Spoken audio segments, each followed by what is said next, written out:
We are in Rojas District para sa ating house tour number 72. So meron tayo ditong 3 unit ng townhouse pero isa na lang available. Ang available na lang is yung pinaka-kaliwa. Okay, so tara, samahan nyo ako, gawa natin ng house tour. Let's go!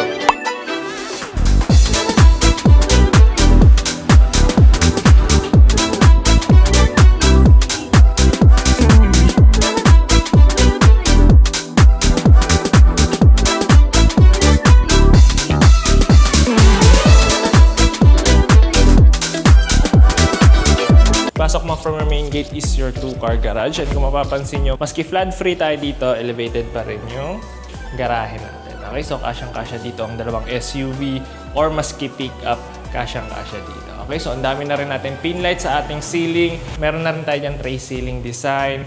And dito, tara. Underneath our staircase pocket dun sa ating main living space, meron rin tayo ditong maliit na storage space. At dito na rin cistern tank natin, pressure pump.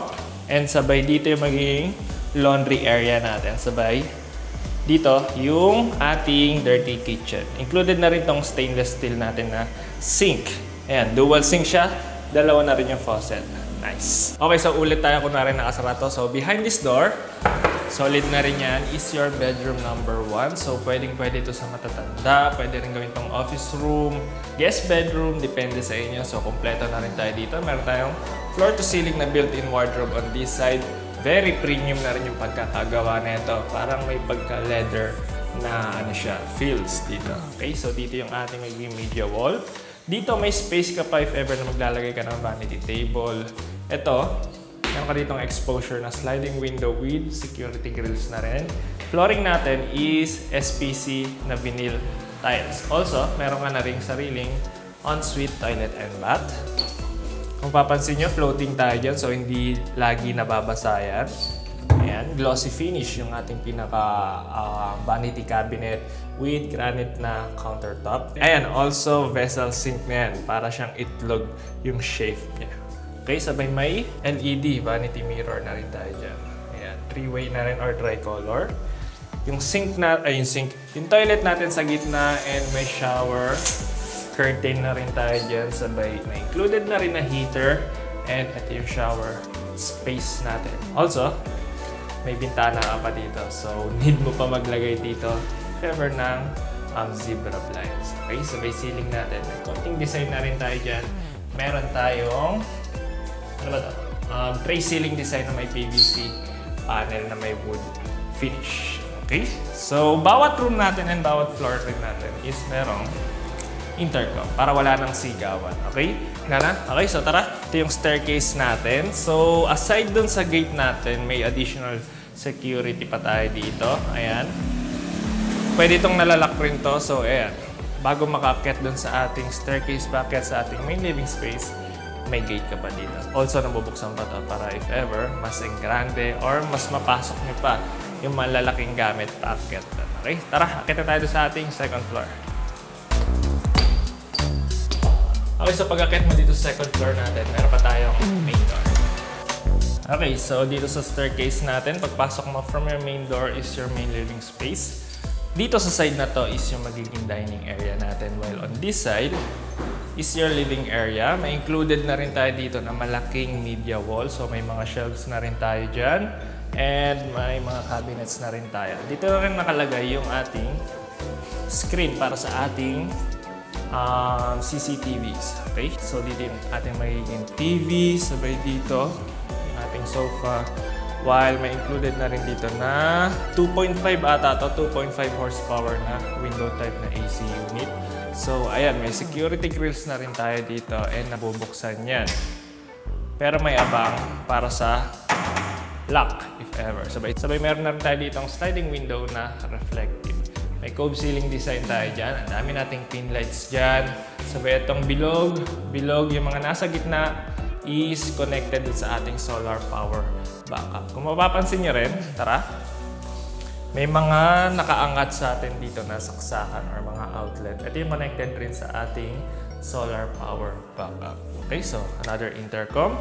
So living area, dining area, and this is our kitchen. May single wall layout kitchen tayo dyan. Napakahaba. Ang dami mong counter space on this side yung magiging dual door na fridge natin. or double door na fridge. Sabay may malaki tayo dito ang single sink. Undermount siya dyan. Ayan, kung mapapansin nyo, nakalubog. So, mas madaling linisin yan. And farmhouse kitchen faucet. So, pull out na rin yan. And ayan, napipindot na. Okay? So, aside dito, meron pa dito. Okay? So, ayan. Soft close ba? Yes, soft close na rin yan. Puro cabinet siya. Wala siyang mga pull out. Ayan. So, on this side naman is magbubutas para sa ating cooktop. And may included na rin tayo dyan na range hood Fabriano, yung ating tatak dyan.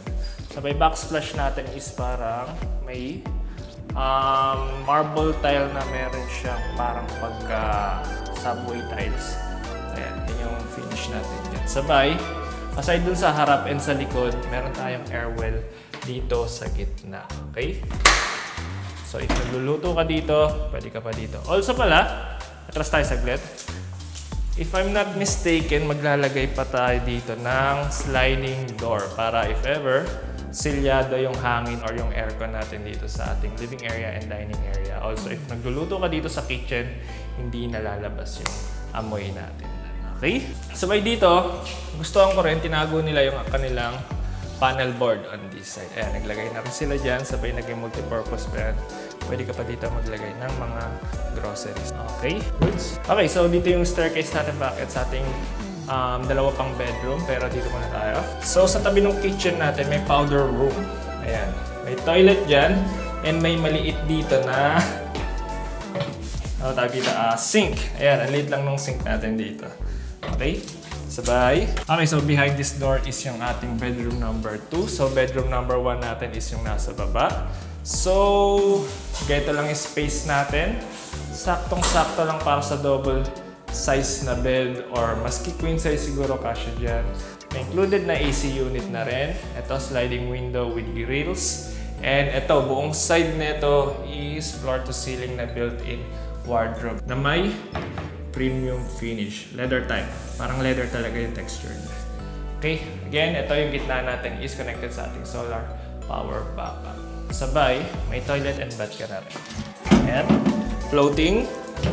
Sabay, glossy finish. And ayan, granite counter. Sabay, vessel sink. LED vanity mirror. Ayan. May shower curtain ka. May heater, shower set. And ayan, may exhaust or may ventilation rin tayo dito sa ating CR. Wala tayo dito exhaust fan, pero meron tayo dito sliding tray. Flooring natin,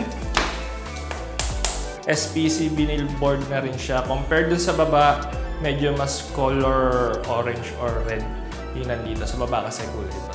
Okay? So, yung likod natin, set up yung likod natin. Puro puno. Okay? Puro puno and may ilog dun sa likod. Pero mataas yung itong street natin is mas mataas compared dito sa likod. So, wala tayong iisipin sa bagay. So, may intercom na rin. So, next up is akit na tayo dun sa ating third floor. Dito sa staircase natin sa third floor, yung mga kahoy na ginamit natin dito is mahogany wood planks. Okay? Tara! May dalawang bedroom pa dito, pero dito sa gitna ng ating dalawang bedroom, meron tayo dito maliit na parang family area na rin. Pwede itong maging informal living area. Dito na lang yung magiging TV natin and may sofa dito. Or pwede mo rin itong gawing office area or study area in the case. Ito pala, ulit. So, dito na rin nakalagay yung ating mga batteries para sa ating solar. And ito. Ayan, hybrid system, toroidal solar inverter. Okay? So, dito, same dun sa baba, ang pinagkaiba lang is merong balcony yung likod natin na bedroom. Sobrang rare lang na may balcony yung likod na bedroom sa mga townhouse. Okay, so secured na rin tayo dito. May grills. May faucet na rin tayo dyan. And pinagkaiba rin sa baba is meron tayong vanity table on this side. Doon kasi sa baba isang buo lang. Okay, so medyo parang mas lumuwag rin to. And pinagkaiba niya rin sa baba, yung CR niya, imbis na nandito, andito na. Ito yung ating ensuite toilet and bath. Same design, maliban lang doon sa walls natin. Dito may pagka-mosaic tiles. May vanity mirror tayo on this side. LED na rin yan. Vessel sink. Floating vanity cabinet. Toilet natin. Shower curtain with heater na rin. Tatak ng heater natin is Vector. Okay, sabay may sliding window tayo dito. Mini sliding window. And kita na rin dito yung fire escape natin mula sa baba. Okay. Flooring natin. Same na rin doon sa baba, pati dito sa hallway. May intercom na rin tayo dyan. May cove ceiling rin pala dyan. Sa part na yan. Ayan. Okay. Tara. Okay. So, ito yung last bedroom natin. Ito yung master bedroom. Maluwag to. Okay, so may intercom tayo. May L-shape tayo dito na built-in wardrobe. Floor to ceiling yan. Flooring natin same dun sa ating hallway. And also, may ensuite toilet and bath. If ever, dito na magiging position ng headboard ninyo eh. Ayan, dito. Tapos may space ka dito. So, if ever na mag-CR ka, dito na yung daan. Okay, so maski king size, kasyang-kasya dito. Also, may sarili kang balcony. Ayan. So, may tempered glass and stainless steel. Dito na rin nakalagay yung condenser ng AC unit natin dito sa ating second floor. Lahat ng bedrooms natin is merong AC unit na included. So, itong aircon lang sa master bedroom yung connected sa ating solar. Okay? So, dito yung ating ensuite toilet and bath. Mas maluwag to. May toilet tayo dito. Sa gitna yung ating sink. Floating na rin yan. Vessel sink. May LED vanity mirror na rin tayo on this side. Ang lapad ng shower space natin dito. Pwede dito maglagay ng shower enclosure with heater na rin. And mas maliit na parang mosaic tiles yung walls natin dito. Ceiling natin, malaki na rin yung PVC panels natin dyan. And ito, mas malaki yung sliding window natin dito. Okay? So, yun lang para dito sa ating townhouse. Let's do a recap dun sa baba. Tara, samahan niyo ako. Location natin is Rojas District, Quezon City. Malapit siya sa Scout area, sa Quezon Ave. Pinaka-nearest landmark niya is Pegasus. Or yung St. Peter yun, di ba? St. Peter. Okay, so meron tayo ditong 70 square meters of lot area, 210 square meters of floor area.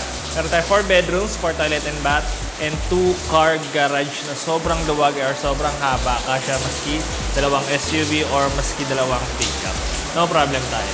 Okay, isa na lang rin yung natitira dito. Yung pag nakaharap ka is yung kaliwa na lang yung natitira dito. So, isa to sa pinaka-affordable dito sa area natin. Or if naghahanap kayo ng affordable na townhouse near Scout area, eto na yun. Huwag nyo nang patagalin pa, mag-schedule agad kayo ng viewing dito dahil isa na lang yung natitira. Okay, so that's it for today. My name is Jello and see you on the next one. Bye-bye.